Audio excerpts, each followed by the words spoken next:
Halo semuanya, di pembahasan kali ini kita akan coba mengungkap misteri psikologi anak.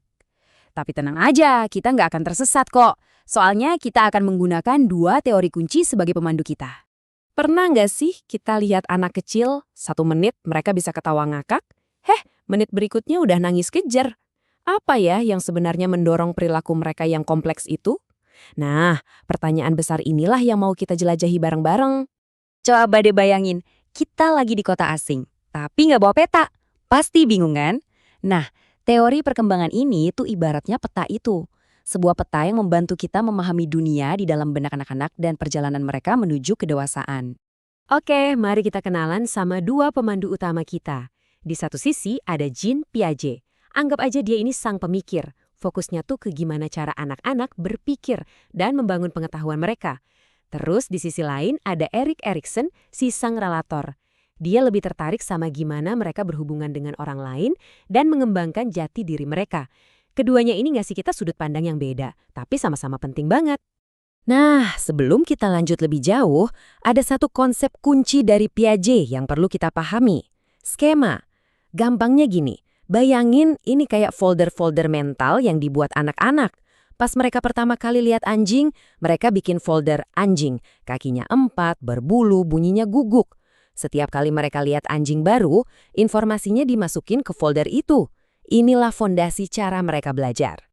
Sekarang, kita mulai dari titik nol ya. 2 tahun pertama kehidupan itu adalah masa pertumbuhan yang luar biasa.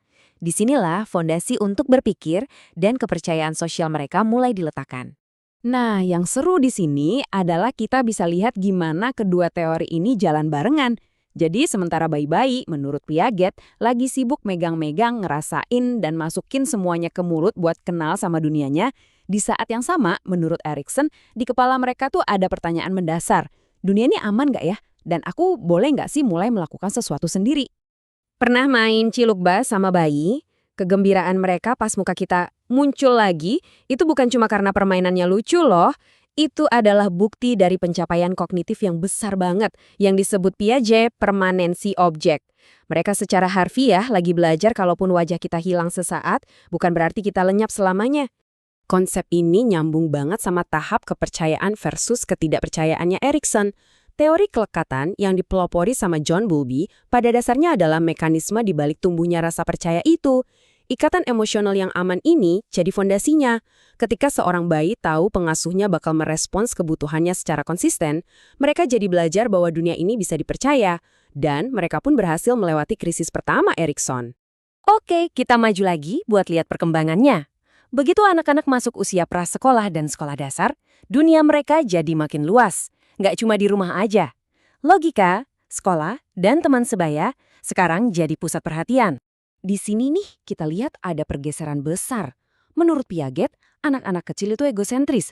Mereka pikir semua orang lihat dunia persis kayak mereka. Terus, mereka mulai bisa berpikir secara logis tentang hal-hal yang nyata. Nah, dari sisi sosial, Erikson nunjukin kalau mereka beralih dari yang tadinya cuma pengen melakukan sesuatu, inisiatif, jadi pengen melakukannya dengan baik dan mulai membandingkan kemampuan mereka sama teman-temannya. Kerajinan. Nah, slide ini pas banget buat ngegambarin lompatan logika tadi. Ini contoh klasik dari Piaget. Anak prasekolah pasti mikir gelas yang lebih tinggi itu isinya lebih banyak air. Tapi anak umur 8 tahun yang udah ada di tahap operasional konkret bisa secara logis paham kalau jumlahnya nggak berubah. Inilah yang disebut konsep konservasi. Dan sekarang kita memasuki masa remaja yang sering dibilang penuh gejolak tapi juga krusial banget loh. Disinilah pemikiran abstrak dan pertanyaan siapakah aku jadi pusat perhatian. Ini mungkin tahapnya Erikson yang paling terkenal. Masa remaja itu intinya soal mencoba berbagai peran. Jadi anak band, atlet, seniman, teman, buat cari tahu mana yang paling gue banget. Tujuannya adalah untuk keluar dari tahap ini dengan rasa percaya diri yang kuat dan koheren. Sejalan dengan itu, kemampuan berpikir mereka juga naik level. Menurut Piaget, remaja udah bisa bergulat dengan ide-ide abstrak kayak keadilan, moralitas, dan filosofi. Mereka nggak lagi cuma mikirin apa yang ada di depan mata, tapi juga soal apa yang mungkin ada. Jadi, poin krusialnya adalah gimana tahap-tahap klasik ini berlaku di dunia modern kita yang super terkoneksi. di mana pencarian identitas nggak lagi terjadi secara pribadi, tapi di panggung publik media sosial.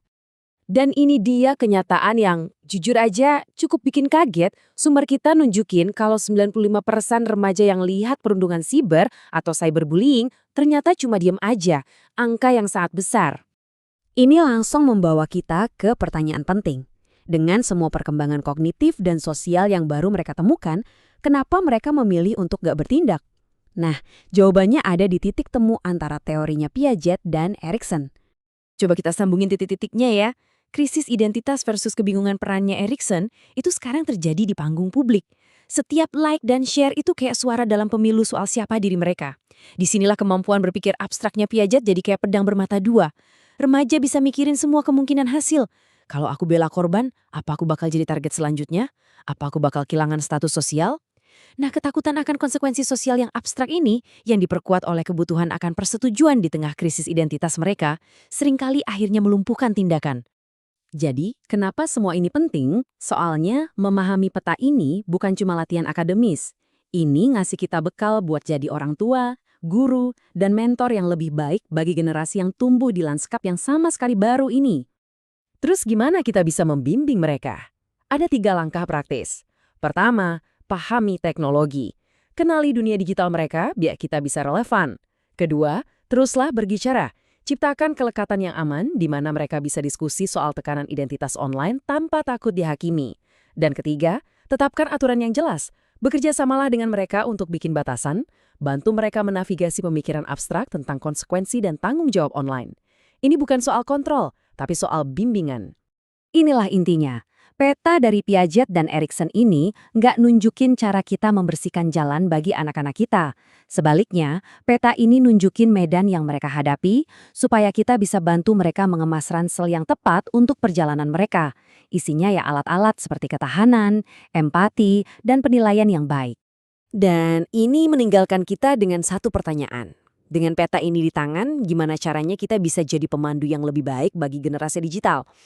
Memahami cara seorang anak berpikir dan membentuk identitas mereka, itu baru langkah pertama. Langkah selanjutnya ada di tangan kita. Menggunakan pemahaman itu untuk menerangi jalan di depan mereka, bahkan ketika jalan itu berkelok-kelok melalui dunia digital yang belum pernah ada sebelumnya.